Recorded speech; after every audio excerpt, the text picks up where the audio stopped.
You are now listening to SWYM, the podcast.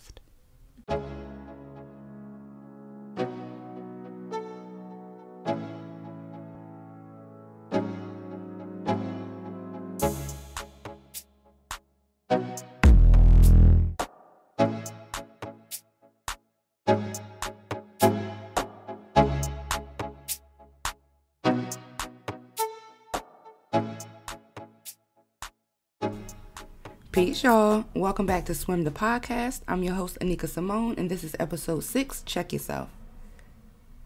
Last episode, I talked about showing up as your authentic self. What I didn't talk about was overcoming insecurity to be able to walk in that energy confidently.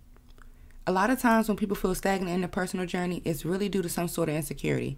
We just don't like to call it that. We've all felt insecure at some point or another, and it's completely normal, but what we're not going to do is stay in that energy, okay? Today, we're going to figure out how to come up out of it. Insecurity can stem from a number of different things, including mental health issues. Our relationships, social settings, jobs, and body image are all things that can play into this. Because these circumstances can vary, one person's insecurity can look completely different from another person's, even if they identify with the same insecurity. And it's not like we go around wearing t-shirts that say, "Hi, I'm insecure," for everyone to see. So don't assume that someone else's confidence isn't a result of just dressing it up. Hell, some people are insecure and don't even realize it. The subconscious insecurities can come off as overly criticizing yourself, other people, poor decision-making skills, and the constant need for reassurance. Qualities like these are noticed more in social anxiety, which is one of the biggest forms of insecurity. And it actually confirms what many of us see on a daily basis through personal experience or observation on social media especially. The constant comparisons and social standards just be in the way. It's enough to make the best of us question if we're living too simple or doing the most. When in reality, we should just be living in accordance to what works for us and, doing what makes us happy as an individual. But I'm not here to point the fingers because it was actually social anxiety that caused me to miss a few good opportunities in the past too. For real though, if you ask me what I was insecure about in my 20s, I have a list for you. And it really affected my friendships and my business ventures. Ultimately, I found that my insecurities were the result of a lack mindset. Whenever I did feel insecure, it was because I felt like I was missing something or I didn't have enough of whatever I did have. Specifically a whole lot of money and some curvy hips. But if you ask me today what I'm insecure about, I'm going to tell you nothing. Not because I never have been or that I don't become it at times, but because I've learned to put my insecurities in its place. For example, instead of speaking negatively over my body or my bank account, I show gratitude for it. I practice mindfulness by appreciating all they do for me. That's something I'm really intentional about even to this day. Like right now I'm on day 24 of dealing with Bell's palsy from stress, and I haven't seen my smile since March 26th. My speech is still a little slurred, and I almost didn't record this episode because of it, but instead of me continuing to sulk in that disappointment and insecurity of not feeling like my normal self, I've been able to at least find peace in still having my voice to speak. You feel me? And let's not even get started on my nose, y'all. When I was younger, I hated my nose. But as I got older, and again, specifically after having COVID, I'm like, you know what? My nose does so much for me. Without it, I wouldn't be able to smell my incense. I couldn't smell all the food I like to eat. And it would definitely be a problem if I couldn't smell my, on my holiday today on 420. So, at 29, I got it pierced, and I think it's one of the sexiest parts of my face. Like, really. So if you struggle with insecurity around your self-image, whether it's as small as your fingernails, speak positive over it, okay? Every day, and be intentional about it. If you struggle with insecurity regarding your finances or your self-worth, try using mantras or affirmations. Sometimes I keep it as simple as, I have everything I need right now. Because you do. How else are you surviving? You don't lack anything. There's no such thing as lack. You have enough, and you are enough.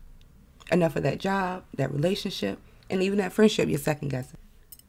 And I'm speaking to both the male and females right now because things like body image, status, all that come into play on both ends. And we don't all have a friend or two that we compare ourselves to. And for real, that's what we're doing anyway when choosing new friends. Comparing lifestyles, comparing values and things to see if they're a good fit for your lifestyle. The key is to not get fixated on what it is that they have going on. So what if they got more money than you, or they drive a better car than you, or they got a better house than you? It don't matter, because honey, let me tell you, I don't care if shorty got a mill in the bank and driving a Lamborghini. If I think the connection going to be beneficial, I'm going to pull up beside him in my Chevy Cruze and introduce myself. He or she might be looking to invest in a business like mine or anything. We all have something worth sharing about ourselves, and our friend circle should be a reminder of that. As far as being insecure in relationships, I've definitely been that. I'm talking go through your phone while you sleep type insecure. And I done told y'all how I used to feel about my hips. or lack thereof. So you know I would feel a way around other women if I was with my man. Don't get me wrong, like I don't mind him watching, and I very much admire another woman's body in general, but I will always worry if he cheat on me, with Shorty with the brick house. Today though, shit like that don't even cross my mind. I know that if I have to do all that or feel like that, then I'm just in the wrong relationship for either one or two reasons. I haven't worked through my insecurities enough, or this motherfucker just ain't it. Because ain't no way I'm going to sit up at 30 years old and scroll through the messages and call logs of a person who I claim to love and trust. So let me say it one more time for the folks in the back. Stop going through your person's phone without permission. I do understand that some people have a history of cheating or sneaky behavior that may warrant their partner's need for reassurance. But damn, we ain't babysitting. Know that if your partner chose you, then they chose you for a reason. It may not be the reasons you wanted to be chosen for, but hell, you got picked. And if you're not happy with the reasons you got picked, do something about it, Stop waiting for the perfect moment to be who you want to be or do what you want to do. You are already that. You may just be too fearful to step into it. And fear breeds insecurity, so this could definitely be considered a trigger. And I know some of y'all are probably saying, I don't get triggered. Well, triggers overall can be psychological, physical, emotional, or whatever have you. And it doesn't always hit you with the same intensity every time, especially if you've been working on responding to them in healthy ways. So today, I want to do a little exercise with y'all, specifically for the people who feel like they have a hard time identifying their blockages or insecurities. So go ahead and grab your little pen and paper, and let's unpack some of this together, okay? Ask yourself, in what ways do I feel insecure? Next, ask yourself, what triggers that insecurity? Is it something that can be avoided? If not, how can you change your response to the trigger? Then ask yourself, what does make you feel secure in a situation? These will be considered your positive triggers. These are what you want to cling to. Notice I didn't say get rid of the negative triggers. That's because it's our response to the trigger that needs to be corrected. Who's to say your trigger won't be something tangible? You just can't go throwing away every single thing or every single person that triggers you.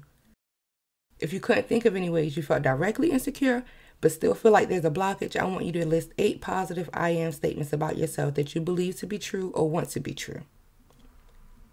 Any of those statements that have ever been challenged to the point where you almost didn't write it or had to reconsider if it were true, place a star beside it. Those are the areas where you may not be as secure as you think, and I mean that on an internal level.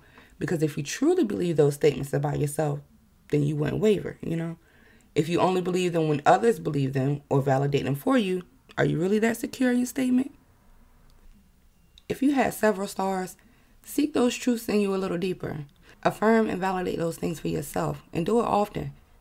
Keep an open mind when doing this too. Consider your friendships, relationships, business connections, and most importantly, the relationship with yourself. Sometimes a negative self-talk or even projections from other people can result in insecurity. If all your statements went unmarked or you had very few stars, then most likely you feel safe in your connections and you probably have confidence in problem solving and decision making too. So that was our little activity for today, y'all. I hope it was fun and informative, at least. We all need to check ourselves like this from time to time. And while I'm keeping it funky with y'all, that's what got me off my ass and on this mic today. I was reflecting on a conversation I had with someone in 2020, and all he said was that I needed to stop treating my business like a hustle. But in that moment, there was something that I felt like I didn't know how to do. Instead of me acknowledging that, I got offended and ended what could have been a really good connection, even if it was only for business purposes. I've been sitting with that statement for a few weeks now, and in my absence, I realized that me doing this podcast for fun was really me projecting my fears that I wouldn't be heard, which is what? Insecurity. Now that I have the listeners, I act like I don't got nothing to say. I've been wanting to do story times and all that, but then I was like, I don't want nobody to feel away. But now I'm feeling like, what? Let's just do it. Maybe I can be a positive trigger at least for you to say what you mean or do what you know you need to do in a situation. And the cursing, y'all be doing that a lot. That's why I was a little worried about how I was going to deliver some of the content that I had planned, because I really do be extra sometimes, y'all. It's not a problem for me, but if it is for you, go work on that over there somewhere. Because if I'm going to be here, I'm going to be me. Okay? Okay. All right, y'all. That wraps up episode 6. If you haven't already, go follow me on Instagram at SWYM the Podcast and Facebook at SWYM. That's the @ SWYM. If you enjoy my content, please feel free to engage with me and leave feedback. I look forward to hearing from y'all. In the meantime, send me well wishes for my upcoming brunch and self-care retreat on April 23rd. Tickets are sold out, but if you find it in your heart to support the cause, you can do so via any of the links in the description box. This is my first event that I'm hosting as a business owner, and I'm really looking forward to it. I have a wonderful group of people who will be providing services at the event. Whitney of Urban Hipsy will be leading our group yoga session. Satoria of That Healing Place, T-Bar and Apothecary will be leading our group meditation session. T of T's Therapeutic Touch and Wellness will be providing our guests with 15-minute chair massages. And Erica of Mayat May will be providing our guests with a Reiki session. Catering, of course, will be by my sis Natasha of Auntie's Kitchen. And thanks to my amazing friend Yvette, I'll be uploading some footage after the event for y'all to check out as well. She's also a content creator, so while you have your device handy, please go follow All Things Yvette on YouTube and Instagram, y'all. I won't be a spoiler to her content, but she does have a special savings code for her followers who like to purchase any of my 8-ounce whipped body butters, so keep an eye or ear out for that. All products and services I offer can be found online at groundedessentialsllc.com.